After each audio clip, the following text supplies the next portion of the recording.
turners. Well, it's pushing toward the end of November, and here in the States we just celebrated Thanksgiving.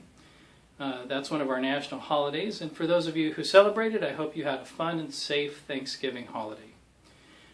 November also has a new significance for me, hence the little bit of extra facial hair going on here.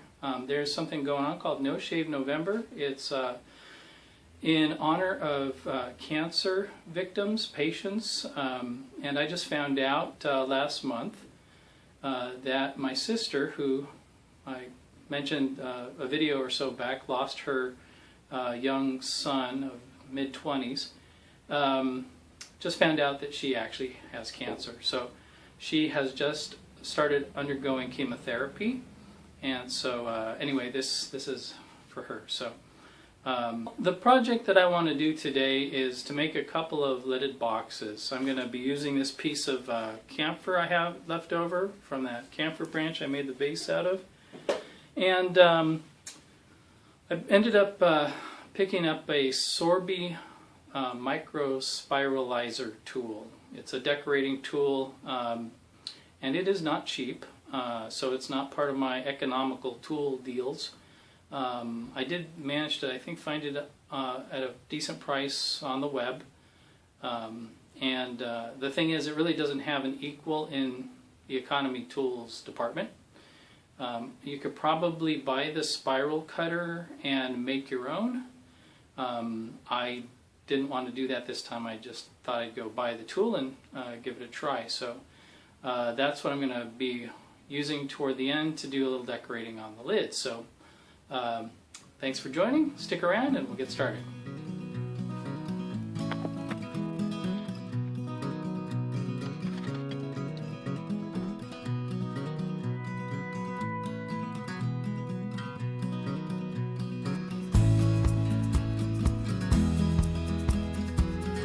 I'm just going to start by roughing this to round, and I'm going to separate it so that I have two boxes. I'm going to try to get two boxes out of this, and we'll work from there.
Okay, turners, well, I've got the lid in progress, and I've gotten to the point where I'm ready to do a little decoration on the inside. Now this is that Sorby Micro-Spiralizing tool I was telling you about. It's got that little spiral spur-like cutter up there. So I'm going to go ahead and use this to put a little decoration on the underside of the lid. I'm also going to put some on the top of the lid. I'm going to just keep pushing through, not making a lot of stops in this video, so let's get going.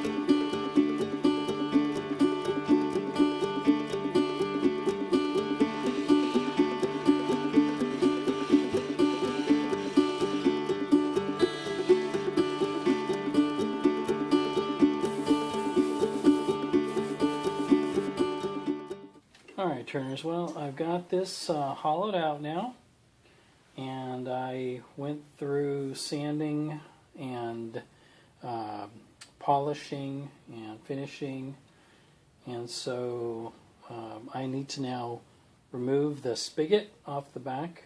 Again, this was spindle type turning, so spigots for spindles, mortise for bowls. Anyway, I need to part this off. I left a little bit in the bottom so I had room to part, and then I'm going to reverse it and use my vase jaws to hold this in place as I clean up the bottom, and then it'll be done.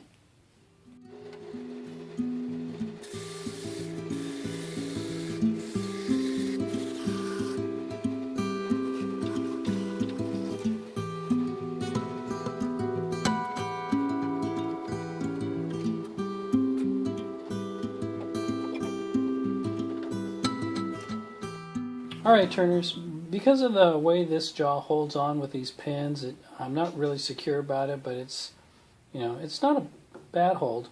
But I'm going to use a sharp tool, light cuts, clean up the bottom, do a little decoration on it, and then finish it up, and we'll be done.